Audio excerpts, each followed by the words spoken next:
Welcome to the Gay Buddhist Forum, where teachers from all schools of Buddhism offer their perspectives on the Dharma and its application in modern times, especially for LGBTQI audiences. These talks are offered freely to the world and made possible by appreciative listeners. If you would like to support our efforts to share the Dharma with underserved audiences, please visit gaybuddhist.org. There you can donate, find a list of upcoming speakers, or enjoy many hundreds of these recorded talks dating back to 1996.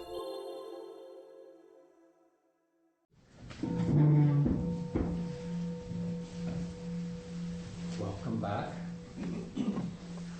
Before I introduce our speaker, our custom is to introduce ourselves. I'll begin, and also I just suggest taking a breath before you say your name. My name is Michael. My name is Chandler. My name is Alzak. My name is Juan.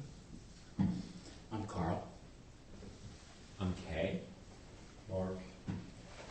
Gary. Jim. John. David.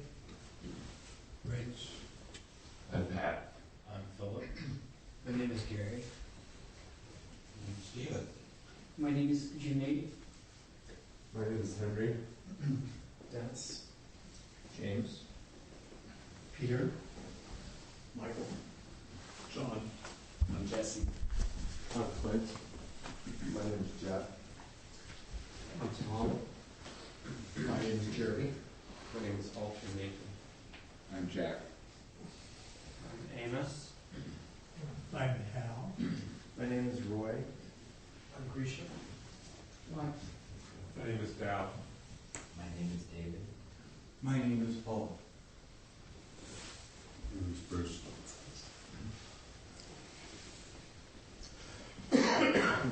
It's mine. I can't quite see you. So it's my pleasure to welcome back and introduce Susan Moon. Susan is a writer, editor, and teacher. Her newest book is Hidden Lamp, Stories from 25 Centuries of Awakened Women.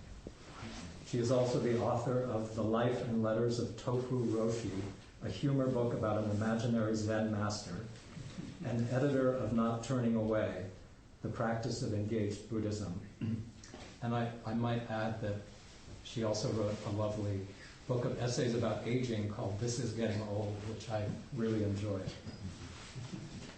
Her short stories and personal essays have been published widely. She is the mother of 2 grown sons and the abuela of Paloma. Sue has been a Zen student since 1976, practicing in the lineage of Suzuki Roshi at Berkeley Zen Center, Tassajara Zen Mountain Monastery, Green Gulch Farm, and now with Zoketsu Norman Fischer's Everyday Zen Sangha.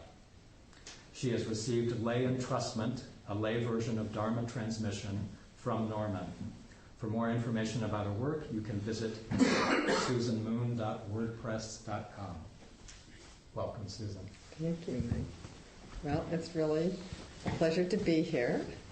Again, I feel quite attached to this Sangha.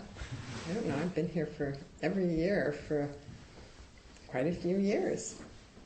7, 8, something like that.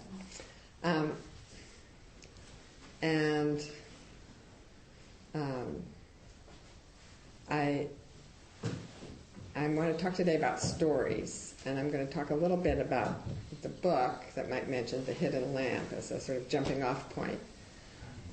But I particularly want to talk about stories as important parts of our lives and our practice, and we use stories to frame our experience and frame our lives and tell each other stories. Human beings are storytelling creatures, and we've been doing it since the beginning, I think.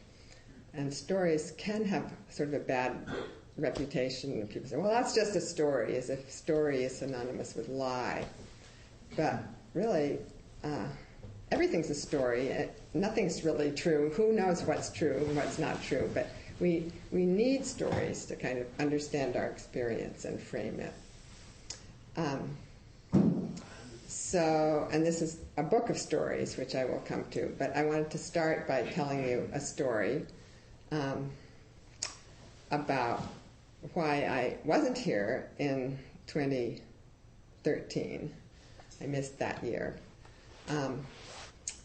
So the story goes that in last September, I was going to Tucson, Arizona to teach and lead a 3-day writing retreat with another Zen teacher.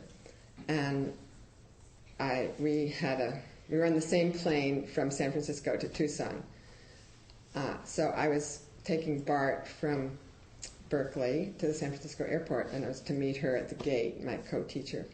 And the San Francisco airport is the last stop on the BART train. So I got to San Francisco airport, and I had with me my suitcase and my carry-on bag.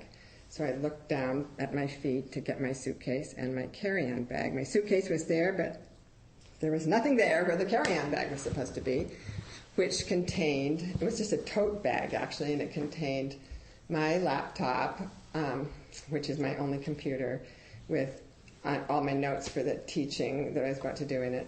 It contained my purse, which contained my wallet with a bunch of cash, all my credit cards, my cell phone, my address book. I'm such a Luddite. I still have a paper address book, and I still have a paper appointment engagement calendar, so it had all the places I had to be for the next 6 months or something. And various other precious items, prescription dark glasses, prescription computer glasses. So it was like everything, my entire identity was gone. And I got off the BART train and reported it to BART police. I was just in a terrible shock and panic all of a sudden. It was like the bottom dropped out of everything, and I wasn't anybody anymore. And I went to the United Airlines counter, and I thought, well, maybe I'll, they know it's me. It's an electronic ticket. They'll let me get on the plane, and I'll borrow some money from my friends while I'm in Tucson, and somehow I'll fix up. So anyway, at the United Airlines counter, they said, well, yeah, I believe you have a ticket, but there's no way you can get on this plane. You can't go through security without ID. You have to have picture ID to go through security. And I said, well, I've got to call my friend. She's waiting for me at the gate and tell her what to do. But I couldn't call her because I didn't have my cell phone. I didn't know her number. I couldn't find her number. I couldn't call anybody up to ask her number because I didn't have any way to call her, and I didn't have anybody's number. I was just floating out in space, and I didn't know anybody anywhere in sight who could say I was me. And it was just really intense. And I kept thinking of things that were also in the bag, And the man was not very helpful, actually. Finally, I got him to call the gate agent at the gate, and I got my friend on the phone, and I said, they're not going to let me on the plane. I lost everything. I'll try to get there tomorrow, which ultimately is what happened. But and I said, well, can you put me on another flight tomorrow? No, we can't do that. You'll have to buy your ticket all over again. And I said, what do you mean? And he said, well, you're a no-show. I'm not a no-show. Here I am. It's an hour and a half before the flight goes. What do you mean a no-show? I'm telling you way ahead of time I'm not making it onto the flight. No, I'm sorry, but that's the way it works. You're a no-show. So I did have to pay for a whole new ticket the next day. But in the meantime, nobody knew who I was. So there was nothing to do but go home. So the one thing I had was my Clipper card to ride on BART, which I'd taken out. I suppose I could have panhandled enough money to get back to Berkeley. But anyway, so I got on the BART train in sort of this stunned. I couldn't call anybody at home to say I was coming or anything. And there I was sitting on the BART train, going the wrong direction, back to Berkeley, where I just left. And I was looking out the window in Millbrae or something, and then I just had this amazing moment of thinking, wow, I'm alive! I've got my body, nobody took my body away, I've got my health, my friends are all fine, my family's fine, nobody was hurt. I'm here, I'm full of love for the world and the universe, and oh, it's so great to be alive. And it was just this amazing moment of all those things that I've lost were massively inconvenient and expensive. I had to buy a new computer and everything. I had to buy a new ticket. And I had to spend months reconstituting my ID and everything. But it was actually all worth it for that moment of realizing that all of those things were nothing, really nothing, to being a human being in a body, breathing, looking out the window. I don't know, it was really so powerful. And I sometimes think back to that moment with gratitude. I think, oh, yeah, forget about your credit card, you're alive, you know. So, and then at home, I had a passport, and I bought another ticket, and I was able to fly because of my passport to Tucson, and then everything finally got put back together again. However, I did have a lot of dates in my engagement calendar, and I tried to reconstruct them, and I was thinking, I better call so-and-so up and see when am I supposed to come over and see her, and anyway, I did my best. And then a couple of months later, one Sunday afternoon, Jim Stewart called me up and said, "Are you all right, Sue? We were expecting you to give a Dharma talk this morning."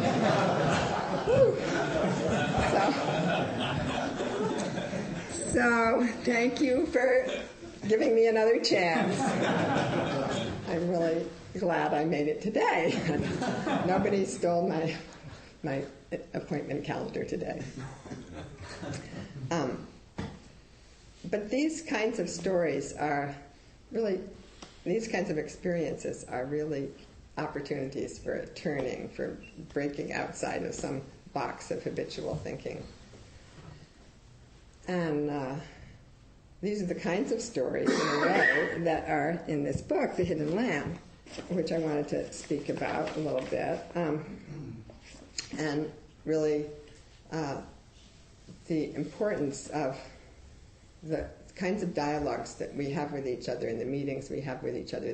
That story I just told you was really, it was a meeting in a way the ticket agent was saying, well, who are you anyway?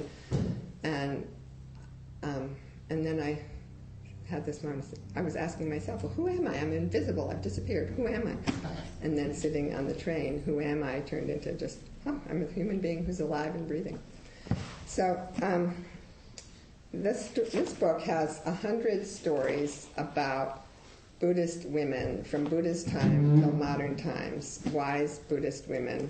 Some of them are traditional Zen stories, also called koans. Some of them are other kinds of stories and anecdotes, and some of them are stories about modern women teachers, Buddhist teachers. They're very short, they're about half a page long. And each one has a commentary written by a contemporary woman Buddhist teacher. So there's 100 women from the past meeting 100 contemporary Buddhist women from the present, in this sort of coming together of stories that have been in the shadows, because stories about women have been in the shadows. You know, as members of the Gay Buddhist Fellowship, you also know about being in the shadows and needing to tell the stories that need to be told. And these stories about women are for everybody. They're not just for women. And whatever tribe we belong to, whatever family we belong to, whatever religion or culture or nation or whatever, we need to hear the stories of our grandmothers as well as the stories of our grandfathers. It would be a very lopsided world if we only heard the stories of our grandfathers. So these are the stories of our grandmothers, and they belong to everyone. And it's been very wonderful to work on it. And I had a co-author, Florence Caplow, and together we did the book. And that too was a kind of a meeting. It's really a book of meetings. And it's filling a gap, and it's been a lot of fun to go around with the book and meet some of the authors that we worked with as editors all over the country who I hadn't met in person. And so people have been enjoying the book just because it brings forward this kind of personal approach too. The commentaries bring forward a kind of personal response to the stories. And we ask the people writing commentaries, please tell about your own experience and why you responded to the story that you're writing a commentary about. So I wanted to say a little bit about koans, because many of the stories in here are from the Chinese and Japanese Zen koan tradition, and people often, the word koan is kind of, what's that? It's this crazy, weird riddle that you can't understand about what is the sound of one hand clapping, or it brings to mind images of nasty Zen masters going around with a stick. And so actually, there are some traditions that are quite strict in the way they work with koans, but there's many ways of working with koans, of studying koans. And really a koan is a story of a meeting between people, a powerful story of a meeting where there is some turning moment, something changes or something shifts. And they're not linear, rational stories necessarily, but they're not deliberately designed to befuddle you or make you feel stupid or anything. They're open-ended and kind of, you can think of them like a poem or like a dream, and if you just follow these stories with your heart down wherever it takes you, things arise, and as you think about it, other things come to mind, and there's no right answer. That's what I like. There's different people have different responses to these stories, but they touch something deep in us. And so I wanted to give you, tell you a couple of stories from the book, and then another story from my life, and I wanted to have some time to talk with all of you about what are the stories and koans of your lives. So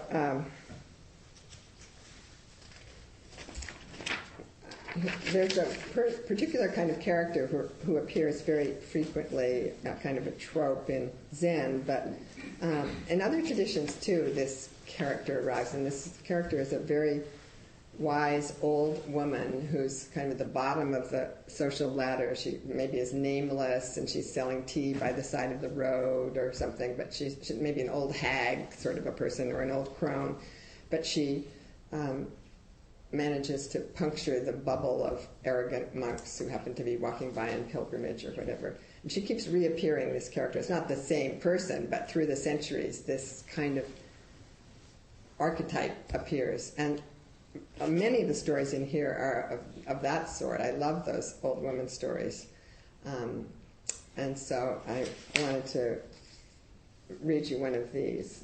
This is one of my favorite ones, and I think it brings forward something that's really important and unrecognized certainly in Zen practice, which is my practice, but probably in other kinds of spiritual traditions too.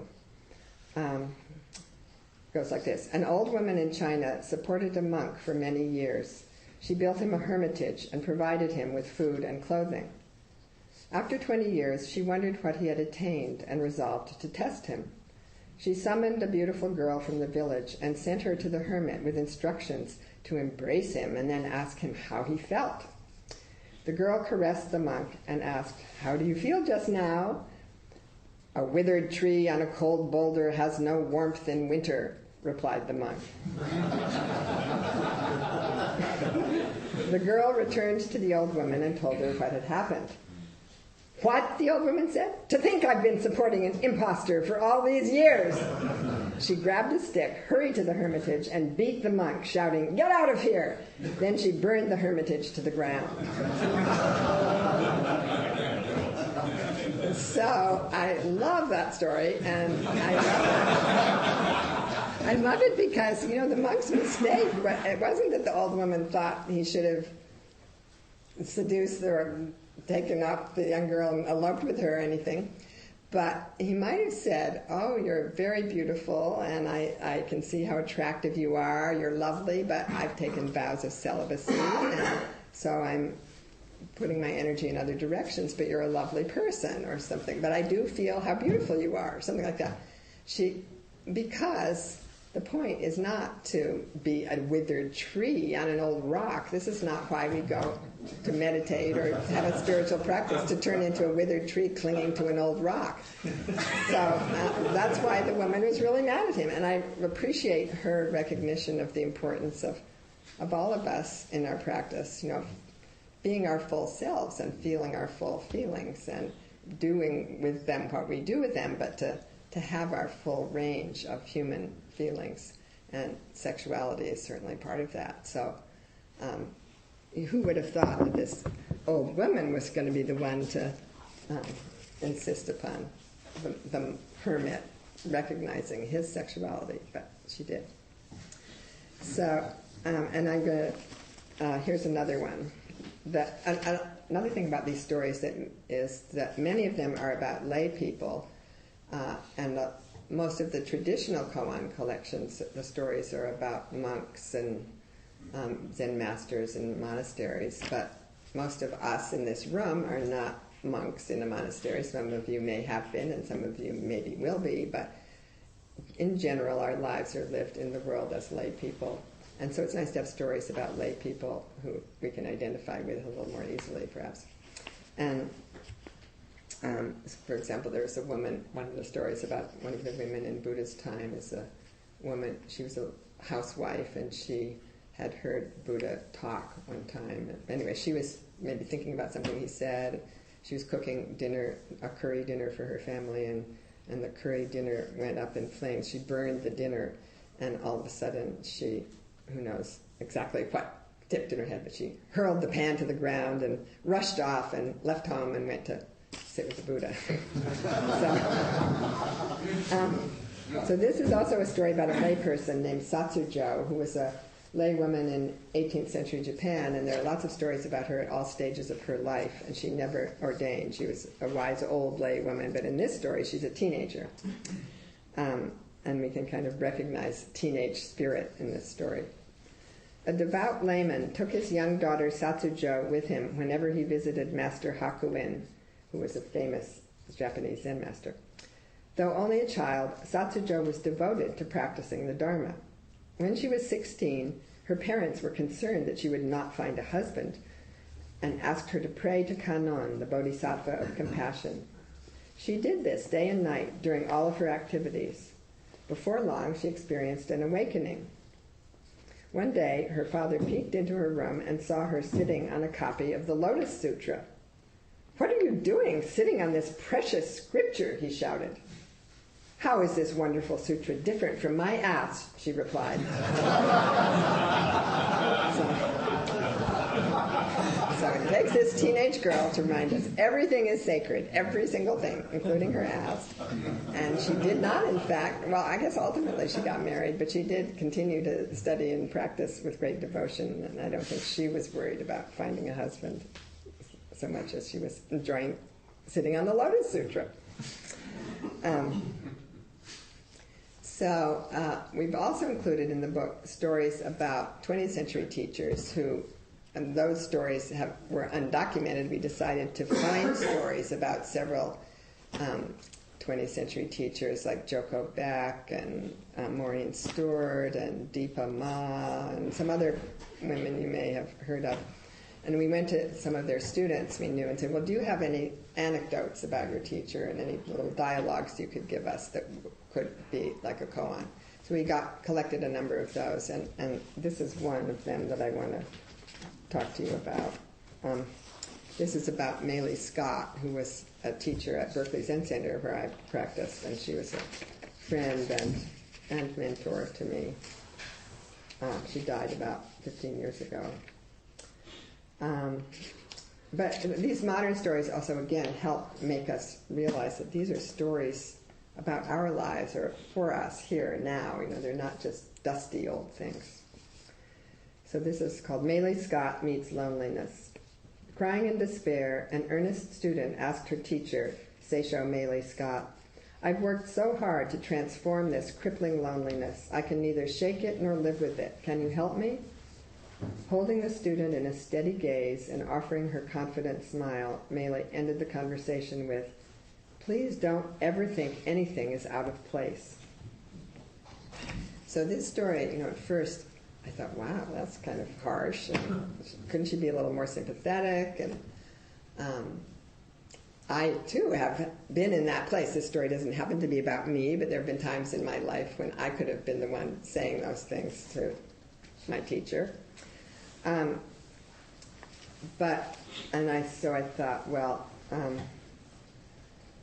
and I also knew Meili, and I knew that she had been lonely herself. I knew she was lonely after her longtime husband left the marriage and married somebody else, and she had a period of loneliness, which she had talked to me about. But she also was very independent, and so the story is really very compassionate, and it's such a short exchange, but there's a lot in it. And the student's first sentence, I've worked so hard to transform this crippling loneliness, and she uses the word crippling. The loneliness feels like it's really disabling. I think we know that feeling, that it's so intense that you're not like a quite whole, regular person. You can really feel disabled by it. And also the word transform. She's really working hard. She's trying. She's not just giving up. She's trying to transform it through her practice. And I've had this feeling, well, gosh, I've sat on a cushion so long. Doesn't the Dharma at least owe me this to fix this up now, But it doesn't work like that, And so then, and then she has this painful line of, I can neither shake it nor live with it. So you're between a rock and a hard place, and it's like those Chinese finger traps where, you pull, the harder you pull, the worse it gets. And then Meili's response, please don't ever think anything is out of place. And it does seem kind of blunt at first, and then I thought, well, it's sort of like she's saying, stop feeling sorry for yourself. You think about all the other people. What about people living under a piece of cardboard? What about people being bombed? What about people who are in prison or, homeless in the winter? So don't worry about it, You're lucky. Well, and then I realized, no, Meili didn't say any of that. That was a record that goes in my head, And that's one of the great things about koans, is that they are like a mirror. And as I was thinking about the koan and considering it, and I thought, oh yeah, I'm the one who is always saying to myself, oh, well, you don't get to feel this way, because what about all the other people who feel worse? Well, there are people in terrible situations, but that doesn't mean that I don't get to acknowledge my feelings. And so, and Meili, her response, please don't ever think anything is out of place. The please is kind of a cue where she's being respectful and she's being inviting and she's smiling at the person, and then I begin to hear her saying, you are not out of place. You're not out of place. Please just cover the ground where you stand. Be where you are. Your loneliness is not out of place in this moment. This is where you are. Please accept yourself. Please feel what you feel. And if you're lonely, occupy the place of loneliness. This is how it is right now.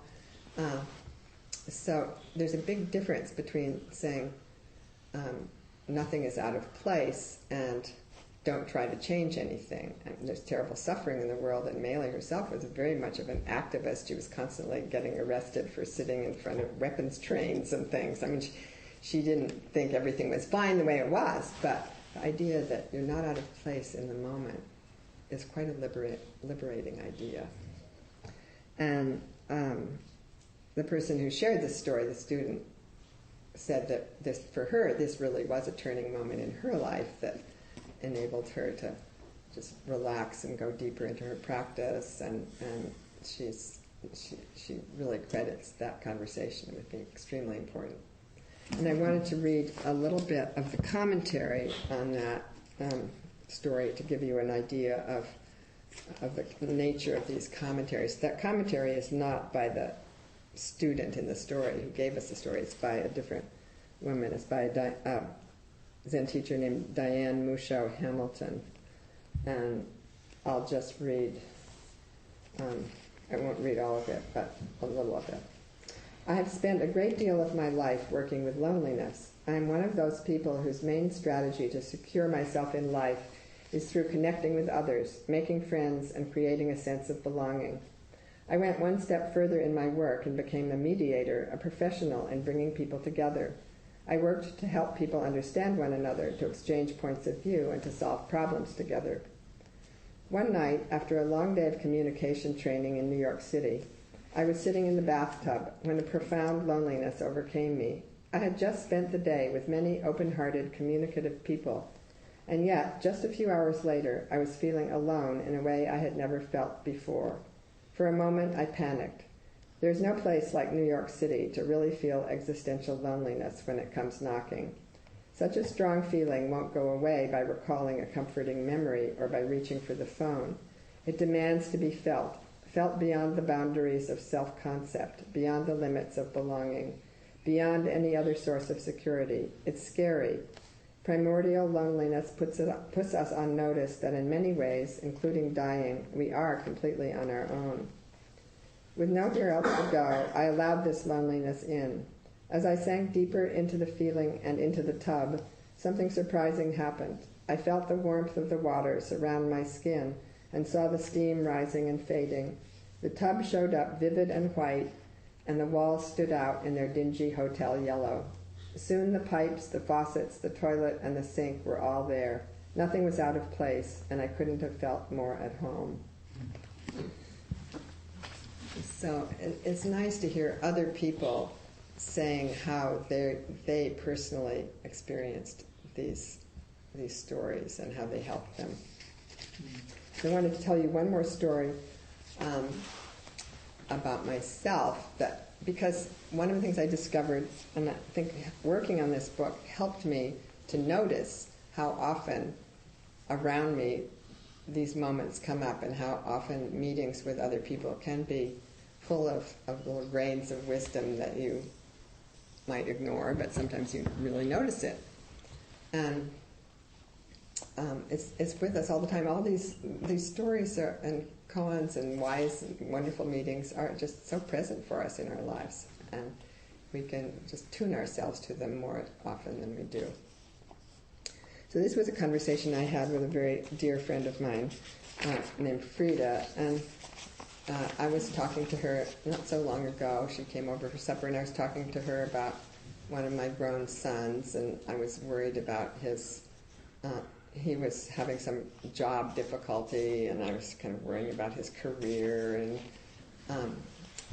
talking to her about that. And she's known him since he was little, and she loves him. So anyway, I said, I just want him to be happy. I said, that's what's important.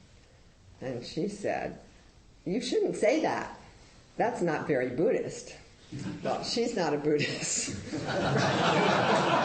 But she knows quite a bit about Buddhism from me. And I don't know if any of you have this experience, but people are constantly, every time I say something negative or anything mildly negative about another human being or something, saying, oh, that's not very Buddhist of you. So I guess they think we're supposed to be walking saints or something.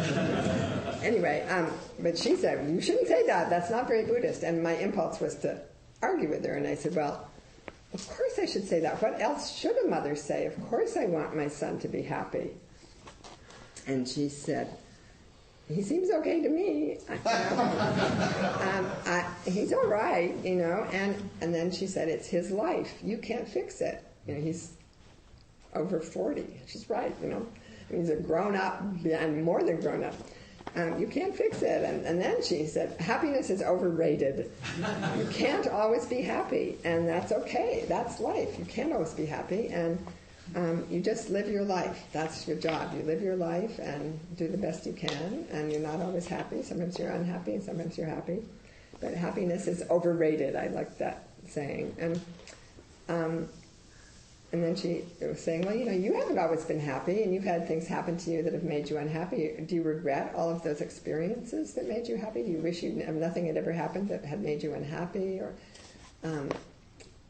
it's just part of your life, too. And so there was some turning in me, and I thought, yes, I'm listening to her. This is really, she's really right. And it's kind of like the teaching of Buddha's second noble truth, that clinging is the cause of suffering, or desire is the cause of suffering. My desire to be happy, or my desire for my son to be happy, was making me unhappy. And that just really to let go of that kind of clinging and measuring, and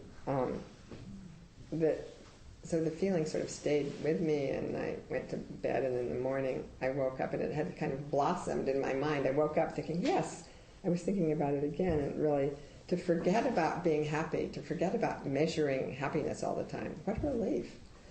And I called Frida up and said, thank you so much, that was really helpful. And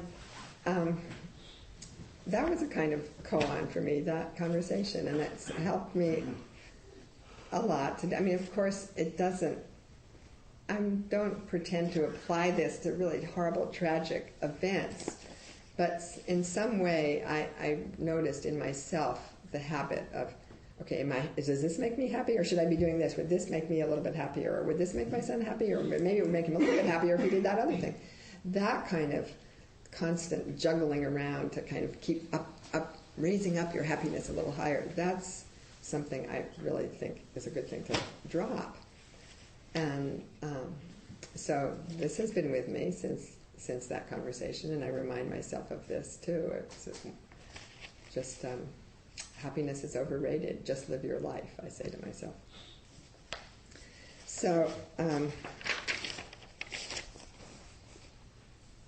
other times in the past I've had conversations that have yielded phrases like this. Once, many years ago, I was just a wreck at the end of a relationship, and I was talking to a Zen teacher, and he was very kind, came to Berkeley to see me from far away, and I was just such a wreck, and I was telling him, oh, no, that guy was taking such good care of me, and he said, the universe is already taking care of you.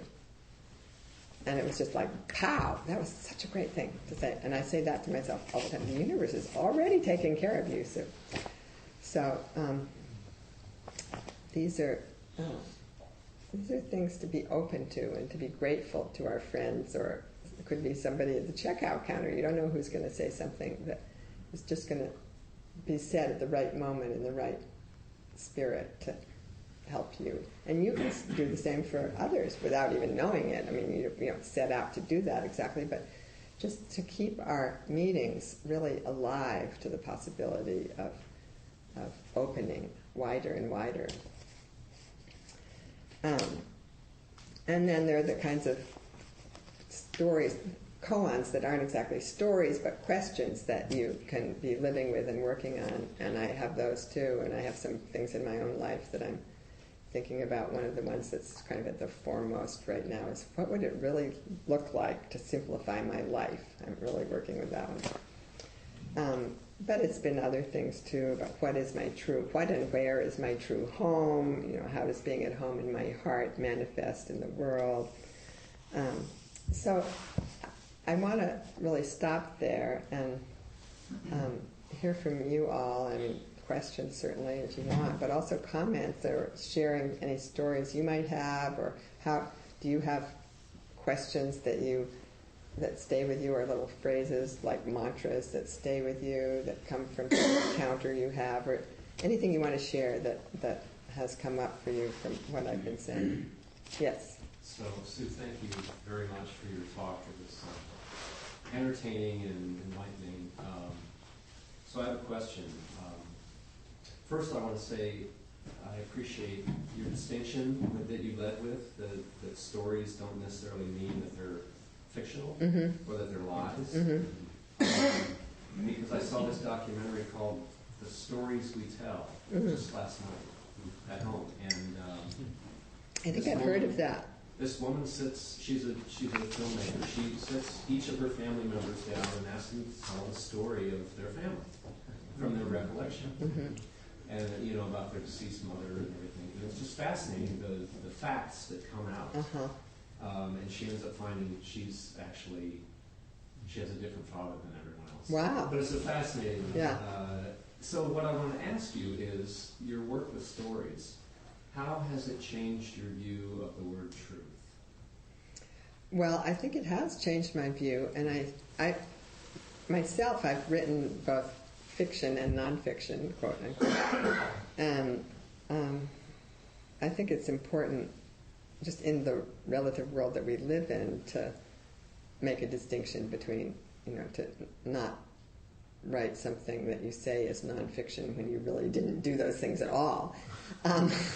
But I also really believe that there's no such thing, in a way, as nonfiction. That whenever we're telling about something that really happened, just as this movie showed, or I didn't see it, but from your description, what happened, each person has a different experience of the same event. You can be at the same place with somebody, and those two people will report it differently.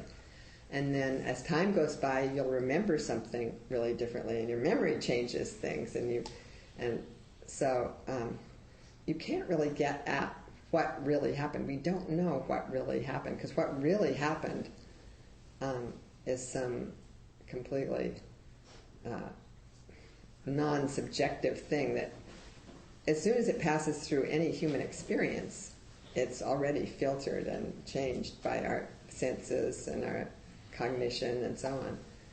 So I think it's very important to kind of respect other people's experiences as being different from ours, and to also honor the fact that there's some, in a way, there's some creativity, there's some choice about how you shape a story. And if you tell a story that's true about your own life, and I know this from writing memoir and writing nonfiction, you can make something that really happened into a story without telling any lies. But a story has a kind of beginning and a middle and an end. So you have a long life that's sort of beginningless and endless. Where do you start the story? Or what's the middle of the story, and where do you end the story? There's a huge amount of editing right there that goes on. And so you could tell a lot of stories that would all be true, but they would be completely different.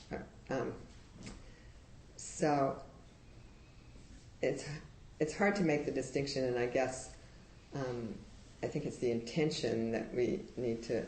If your intention is to stay as close to the facts and be a reporter and be a documenter of history, then you have to work at it slightly differently than if your intention is to tell what it's like to be a human being in the world, which is also an important truth, and then there's that saying, truth is stranger than fiction. Well, fiction is truer than the truth, too, sometimes. I mean, sometimes you make something up to really get across how something actually felt.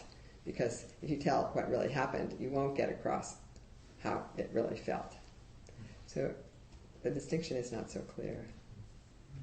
But the intention, it's important to keep a good intention of, telling the truth as best you can, or being true to your own heart and experience. Yes? I can't help but share a living koan from my life from about 15 years ago that this conversation inspires, and thank you for your talk. I had a friend that I was traveling with quite a bit, and he was a New York advertising guy. He talked like a New York is, and he was quoting, and we'd been in Paris and had a wonderful time, and then we're in London having dinner with a bunch of people, and he's telling them about what happened the day prior in Paris. And going on and on. And I interrupted and said, Gordon, that's not really what happened. He says, shut up, of course I embellish. You think the truth is interesting? That's a koan that is looking at That's a good one. And sometimes my attachment to truth brings me to that. Yeah. To telling the truth. Yeah. And to honesty and precision. That's a great one. Sometimes the truth is interesting, even though it might not be the truth. So. Yeah. Yes. Some years ago, I was reading Rachel Naomi Raymond's Kitchen Table Wisdom. This is a physician writing about her life and some of the amazing patients she had. And I'm thinking, I'm a physician. I want to have interesting patients. I was a little envious. And then I said, wait a minute, what about that time? And give myself a little chance to start remembering some of these. I do have That's stories. great. Yeah, isn't that true? That is so true. You know, if we just look again, our lives are pretty amazing. Yes. I want to pick up a little bit on what Tom said, because often I've heard when I've read Dharma about you don't want to make decisions on your life when you're churned up. And always talks, you want to get rid of the story and get into, and I know they're using stories differently, get into the present, so you can see things more clearly. Can you ever get rid of the stories and see things clearly, or is that just? Well, I think that's a great question, and I think you can certainly make an effort in that direction, because there's the kind of story we tell ourselves that isn't useful. In fact, an example of it was my story. Oh, well, what do I deserve to feel? Say I feel lonely. What about all these people who are starving to death? That's my story. I mean, I do care about people who are starving to death, but when you're going into a tape that you recognize that runs in your mind, that you tell yourself, that's one of the more destructive stories that you limit yourself with, and that's a habitual story. Those are the ones that really don't help us to make a decision, and to try to put those aside.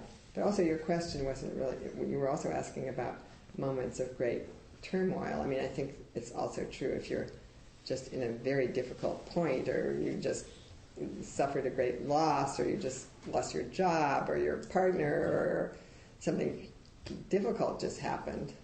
Or maybe something wonderful just happened and you just won the lottery or something, which probably isn't that wonderful, but don't make a decision about your life in that moment, is true, in the turbulence of the moment. But having said that, I think there isn't a time when you can completely step outside of you can't get outside of your own subjectivity. So you're always in your story in some way. Yeah. Yes. Thank you.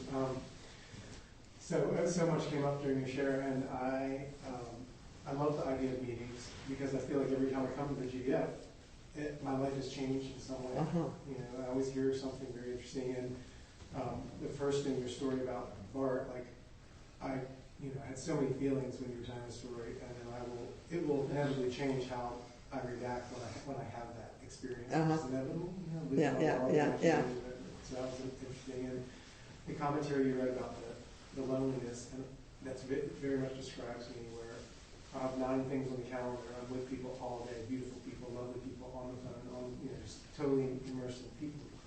And I get home and I'm just like, incredible loneliness.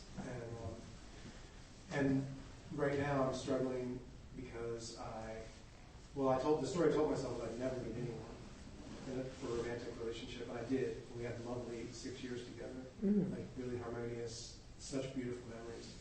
But I also ended that relationship in November, and I had to turn my iPhone on and write down what you said about don't stop comparing and measuring, because what I'm having trouble is being present in the happy moments of my life right now, because I'm comparing and measuring to what it was like then, and this whole thing. So just today's talk, of course, like it will change my life when I walk out, which I really appreciate. Well, thank you, and thank you for saying what you said, because it is so often the case that we can rob ourselves of the present moment by just obsessing about. I mean, I'm very good at this myself. I speak from experience. So to just drop it, and be present. So, in fact, I had another experience that sort of relates to this conversation, where one of the things I do is I'm good at regret, and I have some particular things. I have a few star-studded moments in my life that are decisions I made that I can really regret, and I can get caught. Oh no, I should have done. So anyway, I was sitting in meditation one day, really lost in regret about a particular relationship, and then, I suddenly had this image of myself came to me, of me trudging along pulling these chains of regret behind me, like these heavy chains. They were dragging on the ground. They were digging into my shoulder, and I was all bowed over trying to go forward in my life, but I could hardly do it because of the chains of regret. And it was just an image that came to me, which is great. My unconscious mind was helping me out there, and suddenly I thought, whoa, drop it. And just in my mind, I dropped these chains, and I stood up straight, and I just, I can drop the chains of regret. And it really sort of worked. And I was in physical therapy for knee surgery, and I went to my physical therapist a week later. She said, have you been doing a lot of yoga lately? Because you're standing up much straighter. So I guess it really worked. Was there somebody over here? Oh, yes. No, I was thinking of the idea of like when you hear someone tell a story and it's about an experience that maybe you go through and their perspective on something is completely different than yours, and you realize it's just a story. Like I was just thinking it the other day, last night. I went to this party and I don't like to drive. Like I just like the idea of either riding my bike or walking or taking public transit, and it's something that I've had to like learn to embrace because I grew up in Los Angeles where everybody drives. Yeah. And I used to have that tape playing in my head that like, you have to drive everywhere. And if I just went like a block, I would get in my car and drive. You know, just what you do.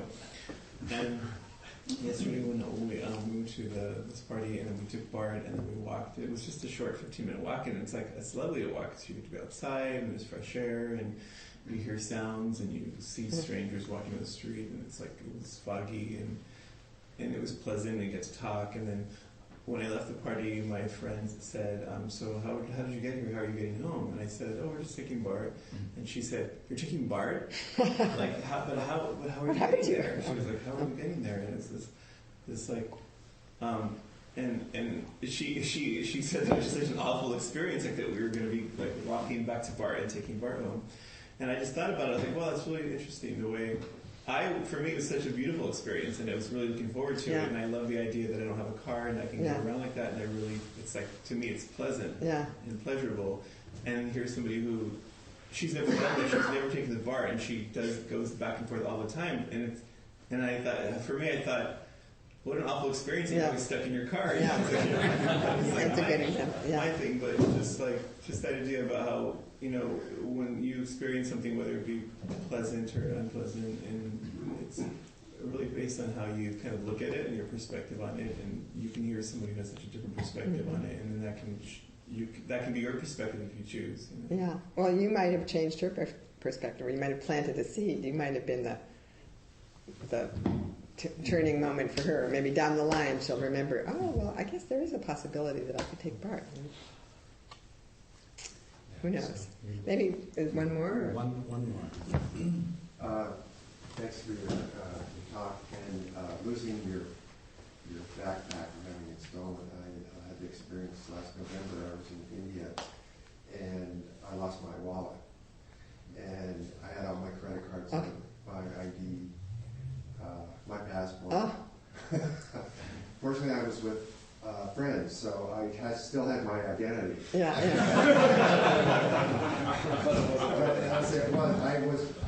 I couldn't go anywhere. I wouldn't been able to get a train ticket or get out of the country. And I had just made reservations to go from Rishikesh to go to Dharamsala. Wow. I was so determined I was going to go to Dharamsala. And I've been working on this for weeks, and it was wedding season and all the trains were full.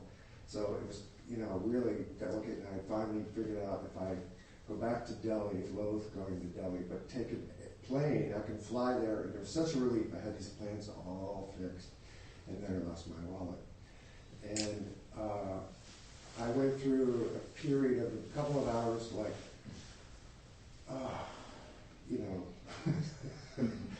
what a hassle. Am I going to live the rest of my life right here in this spot? I knew, I had copies of my passport and stuff like that, and I didn't have all my money in my wallet. But after a couple of hours, I went, well, what if nothing's out of order? What if this is, and I realized, you're sort of like my own guru, in a way, have been keeping me. Like, it was the obstacles were so uncanny, you know? And I said, well, maybe I'm supposed to do something else. And it turned out somebody took me to this cave that turned out to be in my lineage.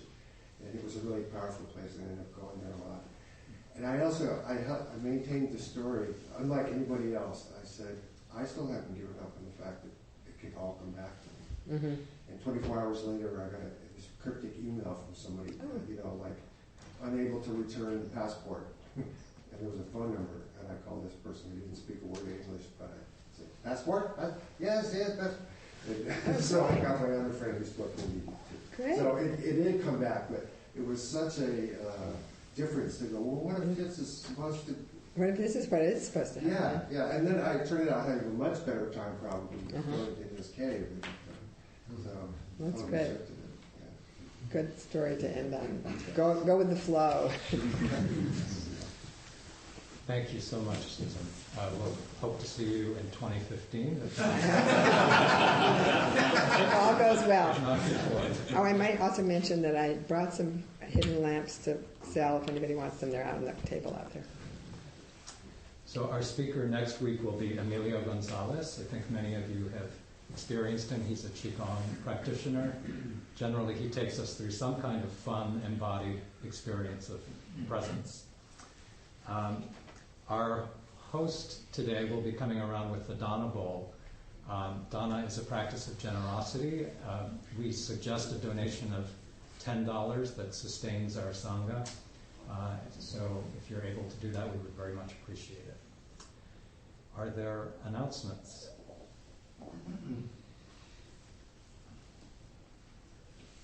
Alter Nathan. I don't join you very often, but tonight,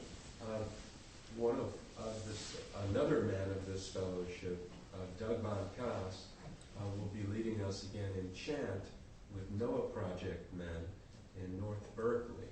So if you're interested in some perfection-free zone men's chanting, pardon men's thing,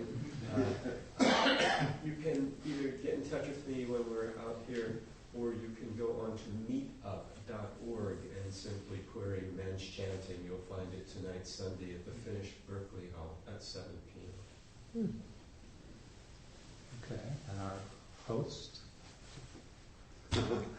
We have the vaguely vegan meat byproducts. And I'll be carrying around the Dana Bowl. There's hot water for tea. Please wash your house. And people eat at the door for lunch. There's a sign-up sheet if you'd like to be on the newsletter. That's it. Okay. Our annual retreat is coming up September 19th through the 21st at Vajrapani Institute. There are beautiful flyers designed by Tom Bruein out on the table, and there's still space. So if you have any questions about that, please ask. Any other announcements? Yes, Jim? Sue, thank you so much. You are one of the wise women. Clear to all. Thank you, Jim. Clear to all. No matter what your temporary story. And I have to tell you, I used to always contact speakers before, a few days before, just to make sure we're on board. And I said, Sue is so together.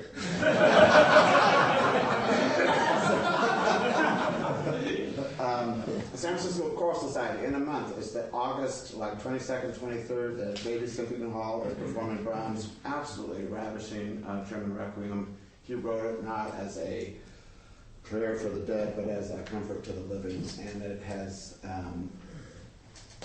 Brahms was a famous long melodist, and there are some melodies in this piece that will just lift you and transport you. We're going to do a great job. Anyway, that's that weekend, and I highly recommend if you don't know that piece. Okay, let's gather in a circle for our dedication of marriage.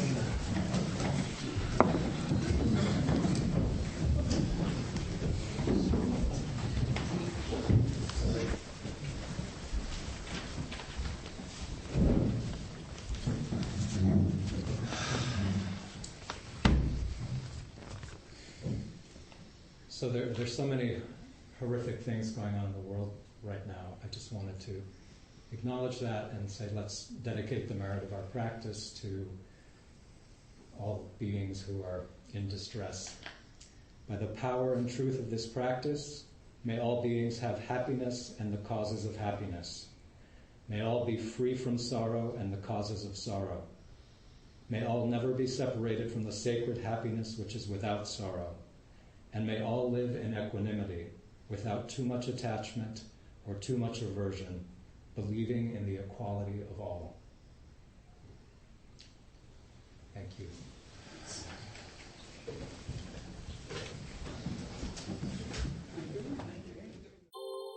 Thank you for listening to the Gay Buddhist Forum. If you would like to hear several new talks per month and be notified of upcoming speakers so you can participate live, please subscribe to this podcast, like us on Facebook, and join our mailing list by visiting gaybuddhist.org.